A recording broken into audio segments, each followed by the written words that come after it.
एमे गुलाम जय दुनिया ते सरी आई के यूने एमे है रे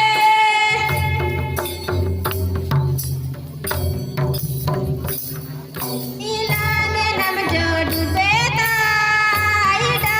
नम जो डूबे तय गुलाम जय दुनिया ते सरी आई के यूने एमे गुलाम जय दुनिया ते सरी आई के यूने एमे है रे ईडा नम जो डूबे ताईलांग नम जो डूबे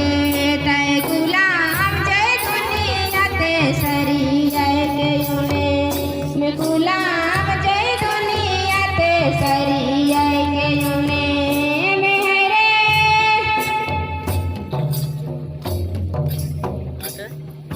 इकी निर्जो जुबरे ताई गइला जो डूबे तय गुलाम जय दुनिया ते सरी आई के यूने एमे गुलाम जय दुनिया ते सरी आई के यूने एमे है रे खड़िया महासम्मेलन चरखा टांगार जामटोली गुमला, ये गुमला का प्रोग्राम है। ये मैं खड़िया समाज के लोगों का मैं दिखाने का प्रयास कर रहा हूँ कि किस तरह से हमारे खड़िया समाज में भी सरना समाज के प्रति इतना प्रेरित और इतना मतलब उत्साहित और इतना उमंग है कि वो अपने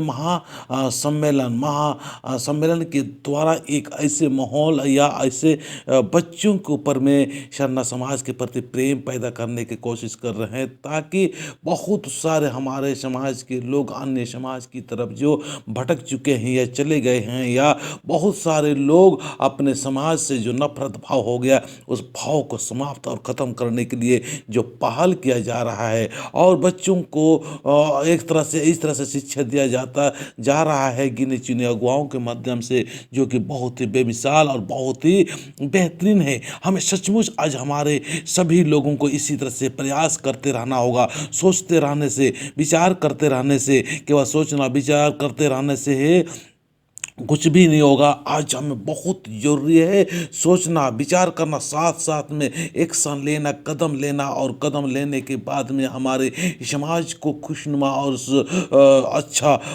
बनाने के लिए बहुत ही हमें अच्छा करने के लिए हमें खुद को प्रेरित होना होगा, खुद को लगातार उत्साहित करना होगा। आज हमारे समाज के लोग आपसी लड़ाई में, आपसी झगड़ा में, आपसी विवाद में, आपसी टोका टोकी में, आपसी मतलब रायन बिसाही, इस तरह से बहुत सारे उलझानों में फंसे हुए मैं देखता हूँ। हम लोग लगातार अपने आप में ही लड़के झगड़ के परेशान होके हम लोग एकता नहीं होती, संगठन नहीं होती, व्यवस्था नहीं होती है। जब कोई समस्या होता है उस समय लोग समाज को ढूंढते हैं, पर जब ठीक ठाक रहता है उस समय समाज के लिए, हित के लिए मीटिंग वगैरह बैठना या कोई जगह संगठित होकर हम लोग इसी तरह से बैठे सम्मेलन करें, इस तरह से भावनाएं नहीं होती है। तो हमें जरूरी है कि समस्या होते रहती है, दिक्कत होती रहती है, इस चीज़ को हम लोग सामूहिक रूप से डट के और अच्छी तरह से मुकाबला कर सके, इसके लिए हमको लगातार